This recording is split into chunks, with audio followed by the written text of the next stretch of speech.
कहानी की शुरुआत में मार्टिन को दिखाया जाता है जो अपनी पत्नी और दो बेटियों के साथ रहता है। एक दिन अपने घर में वो एक बॉक्स लाता है जिसके अंदर एक रोबोट होता है। ये आम रोबोट नहीं है बल्कि ये बहुत ही इंटेलिजेंट है। और जैसे मार्टिन रोबोट को एक्टिवेट करता है, रोबोट उसे बताता है कि रोबोट्स के 3 लॉज हैं। किसी भी इंसान को हार्म नहीं करना। दूसरा लॉ होता है कि इंसानों के ऑर्डर्स को फॉलो करना है, पर वो इंसान के किसी भी ऐसे ऑर्डर को फॉलो नहीं कर सकते जिसमें वो दूसरे इंसान को हार्म पहुंचाने के लिए उन्हें कहे। और तीसरा लॉ होता है कि रोबोट्स को हमेशा अपने अस्तित्व को बचा कर रखना है। मार्टिन की छोटी बेटी को ये रोबोट बहुत पसंद आता है, पर उसकी बड़ी बेटी इस रोबोट को बिल्कुल भी पसंद नहीं करती। दरअसल इस रोबोट को घर के काम करने के लिए डिजाइन किया गया है।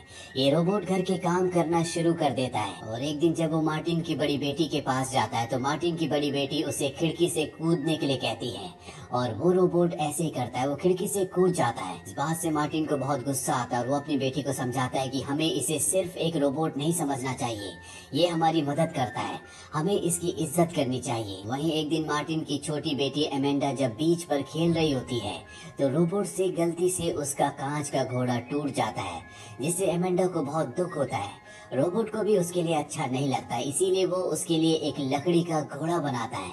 और जब मार्टिन को ये बात पता चलती है कि रोबोट ने एक लकड़ी का घोड़ा बनाया है तो बहुत हैरान होता है, क्योंकि रोबोट्स के अंदर इमोशन नहीं होते। वो इस तरह की बातों को नहीं समझते कि अगर किसी की कोई चीज टूट जाए तो उस इंसान को दुख हो सकता है। साथ ही मार्टिन देखते हैं कि एक दिन रोबोट गाने सुन रहा होता है। वो ये सब देखकर बहुत हैरान होते हैं, इसीलिए रोबोट को उस कंपनी में ले जाते हैं जहाँ से उन्होंने इसे खरीदा होता है और वहाँ के वैज्ञानिक को सारी बातें बताते हैं और पूछते हैं क्या इस रोबोट को इसी तरह से डिजाइन किया गया है। वो कहते हैं कि नहीं, ये तो सिर्फ एक प्रोग्राम है, अगर तुम इसे वापस करना चाहते हो तो कर सकते हो। लेकिन मार्टिन साफ साफ मना कर देता है और रोबोट को लेकर घर वापस आ जाता है। दरअसल इस वक्त में इस तरह के कई रोबोट्स कई लोगों के पास भी होते हैं। धीरे धीरे वक्त बीतता है और रोबोट यहाँ पर बहुत सारी लकड़ी की चीजें बनाता है, जिनमें सबसे ज्यादा घड़ियां होती है। साथ ही वो पियानो बजाना भी सीखता है। इसी तरह से वक्त बीतता चला जाता है और रोबोट के अंदर बहुत सारे ह्यूमन इमोशंस आ जाते हैं।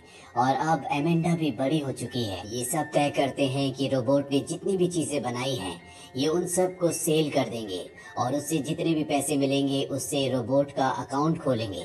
और ये ऐसा ही करते हैं, ये उन चीजों को सेल करके अकाउंट में पैसे डाल देते हैं। एमेंडा अब बड़ी हो चुकी है, इसीलिए वो शादी करने जा रही है और ये बात वो रोबोट को बताती है। तो उस वक्त मशीन में काम कर रहा होता है। एमेंडा की ये बात सुनकर उसका थंब कट जाता है, जिस वजह से मार्टिन रोबोट को उसी कंपनी में ले जाता है जहाँ से उसने खरीदा था।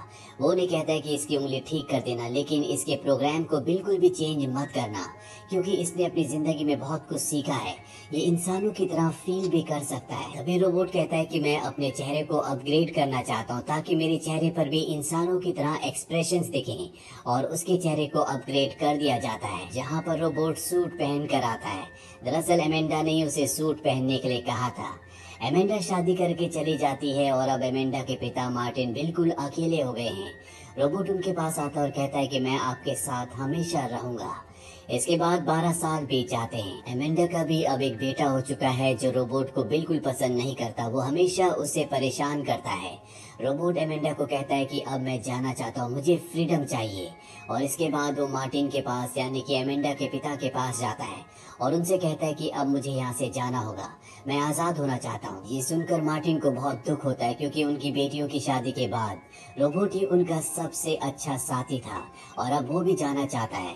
वो उसे जाने की इजाजत दे देते हैं। रोबोट उन्हें एक चेक देता है, ये पैसे उसने अपने हाथ से बनाई हुई चीजों से कमाए हैं, लेकिन मार्टिन उसका चेक उसे वापस कर देते हैं और रोबोट अब घर से निकल जाता है। वो समंदर के पास एक जमीन खरीदता है जहाँ पर वो लकड़ी का अपने हाथों से बहुत ही सुंदर घर बनाता है और यहाँ पर वो लकड़ी की चीजें बनाता रहता है और इसी तरह उसे जिंदगी गुजारते हुए 16 साल बीत जाते हैं।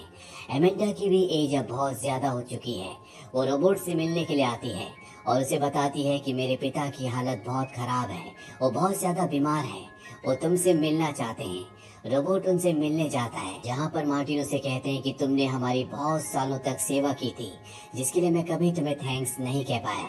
वो उसे थैंक्स कहते हैं और प्यार से अपना हाथ उसके हाथ पर रखते हैं और इसके बाद उनकी मृत्यु हो जाती है। और अब रोबोट इस देश से भी दूर जाना चाहता है और देश विदेश घूमना चाहता है, पर उसे इसकी इजाजत नहीं होती। इसीलिए वो इसके लिए केस फाइल करता है और ये केस एमेंडा का बेटा हैंडल करता है, जो कि अब बहुत जवान हो चुका है। वैसे भी वो इस रोबोट को पसंद नहीं करता था।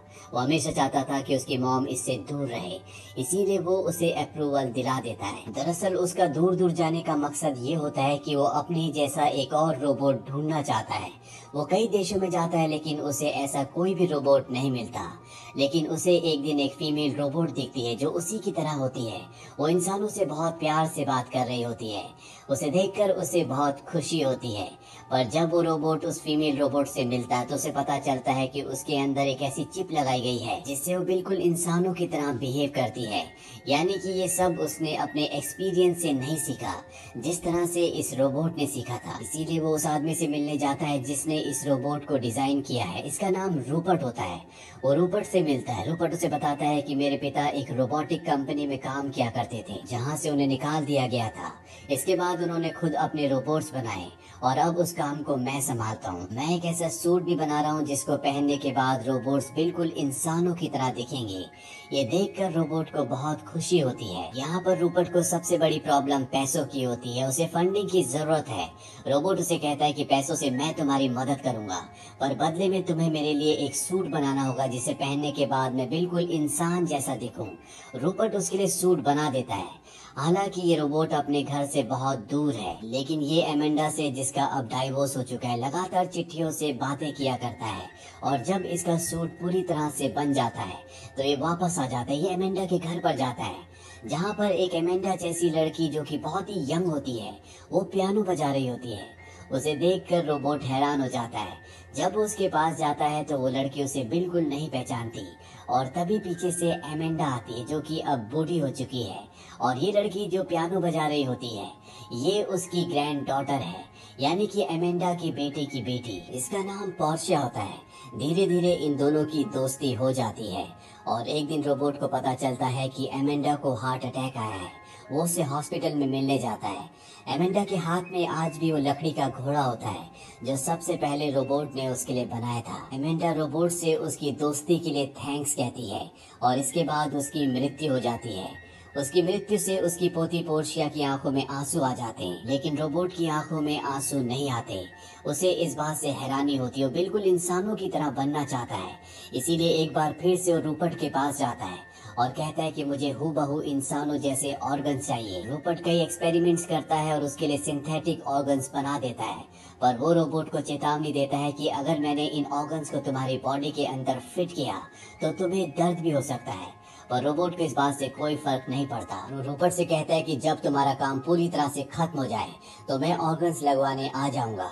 इसके बाद वो वापस आ जाता है, जहाँ पर वो एमेंडा की ग्रैंड डॉटर पोर्शिया से मिलता है।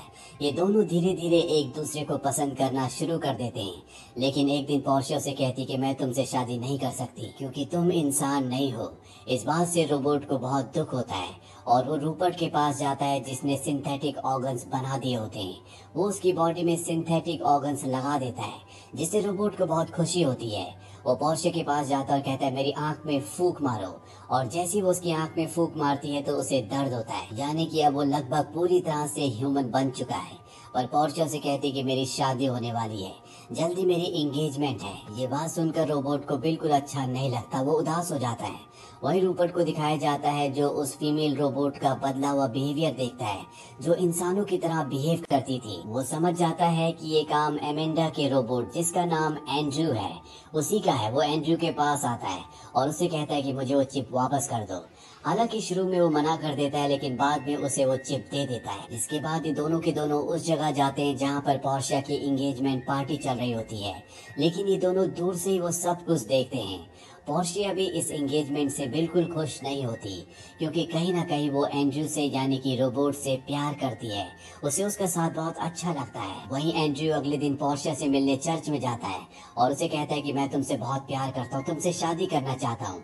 एंड्रयू ने अपने सारे ऑर्गन सब इंसानों की तरह लगवा लिए हैं, इसीलिए वो इंसानों की तरह फील कर सकता है। वो खाना खाता है, वो हर चीज करता है जो इंसान कर सकते हैं। पर पोर्शिया से कहते हैं कि हमारी शादी को, हमारे प्यार को कोई भी लीगलाइज नहीं करेगा, सरकार इस बात की इजाजत कभी नहीं देगी। इस बात से एंड्रयू को दुख होता है और वो कोर्ट में एक पिटीशन डालता है जिसमें वो जूरी से कहता है कि मुझे इंसानों का दर्जा दिया जाए, क्योंकि मैं इंसानों की तरह फील कर सकता हूँ, उनकी तरह खा सकता हूँ, चल सकता हूँ, बात कर सकता हूँ, मेरे अंदर सभी इमोशंस हैं।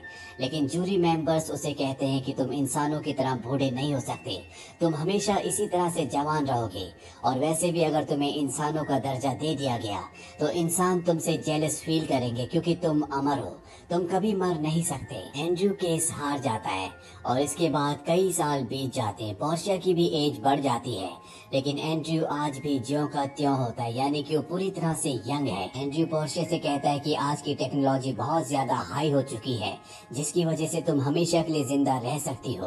पोर्शिया कहती है कि इंसान जीते हैं और अपने कर्म यहाँ पर पूरे करने के बाद मर जाते हैं, यही इंसान की नियति है। ये जानने के बाद एंड्रयू के मन में आता है कि वो भी अब पूरी तरह से इंसान बन जाएगा। हालांकि उसके अंदर इंसान वाले सारे इमोशंस होते हैं, लेकिन अब वो शायद इंसानों की तरह मरना भी चाहता है। इसीलिए रूपर्ट के पास जाता है, जो अब बहुत अमीर और बहुत ही कामयाब इंसान बन चुका है। एंड्रयू उससे कहता है कि तुम्हें मेरे फ्लूइड को बदलना होगा। रूपर्ट उसे कहता है कि अगर मैंने तुम्हारे फ्लूइड के बदले तुम्हारी बॉडी में ब्लड डाल दिया तो कुछ सालों के बाद तुम्हारी मृत्यु हो जाएगी।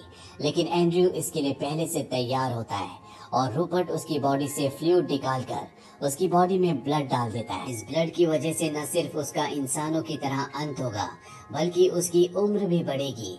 कुछ सालों बाद दिखाया जाता है कि अब उसकी उम्र बढ़ चुकी है, वो भी बूढ़ा हो चुका है, और ये साल होता है सन 2205 का। आज रोबोट को यानी कि एंड्रयू को इस दुनिया में आए हुए पूरे 200 साल हो चुके हैं। वो कोर्ट में एक बार फिर से पिटीशन दर्ज करता है और कहता है कि मुझे इंसानों का दर्जा दे दिया जाए। अब मेरी भी उम्र बढ़ती है और मैं एक इंसान की तरह इस दुनिया से जाना चाहता हूँ। कोर्ट कहती है कि हम अपना फैसला तुम्हें बाद में सुनाएंगे। कुछ दिनों के बाद दिखाया जाता है कि एंड्रयू की और पोर्शिया की उम्र की वजह से तबीयत खराब हो जाती है। ये दोनों की दोनों लाइफ सपोर्ट पर होते हैं और तभी कोर्ट अपना फैसला सुनाती है, जो लाइव टेलीकास्ट हो रहा होता है। एंड्रयू और पोर्शिया भी इसे देख रहे होते हैं। कोर्ट कहती है कि हम एंड्रयू को इंसानों का दर्जा देते हैं और वो इस दुनिया का सबसे पुराना इंसान है, जिसे 200 सालों से ज्यादा हो चुके हैं। साथ ही इन दोनों की शादी को भी मान्यता दे दी जाती है। इस न्यूज को सुनते सुनते ही एंड्रयू की मृत्यु हो जाती है। पोर्शिया नर्स से कहती है कि एंड्रयू हमेशा से जानता था कि वो एक इंसान है, उसे किसी की भी कंफर्मेशन की जरूरत नहीं थी, ये सब उसने मेरे लिए किया था। ये जो नर्स होती है ये वही रोबोट होती है जिसे एंड्रयू सबसे पहले मिला था। अब साइंस ने बहुत ज्यादा तरक्की कर ली है, इसीलिए सभी इंसान अब बिल्कुल रोबोट्स की तरह दिखते हैं। पोर्शिया इस रोबोट को ऑर्डर देती है कि उसका लाइफ सपोर्ट बंद कर दे, क्योंकि अब उसकी भी उम्र हो चुकी है। उसने एंड्रयू का हाथ पकड़ा हुआ होता है और वो एंड्रयू से कहती है सी यू सून, यानी कि जल्द ही दोबारा मिलेंगे। इसके बाद उसकी भी मृत्यु हो जाती है। इस तरह से एंड्रयू, जिसे रोबोट बनाकर इस दुनिया में लाया गया था, वो इंसानों की तरह इस दुनिया से चला जाता है। तो ये थी पूरी कहानी इस फिल्म की। ये फिल्म ईयर 1999 में रिलीज हुई थी। IMDb पर इसकी रेटिंग है 6.9। इस फिल्म का बजट था 90 to 100 मिलियन डॉलर्स और बॉक्स ऑफिस पर इसने कमाई की थी 87.4 मिलियन डॉलर्स की। उम्मीद करते हैं कि ये कहानी आपको पसंद आई होगी। And finally, thanks for watching.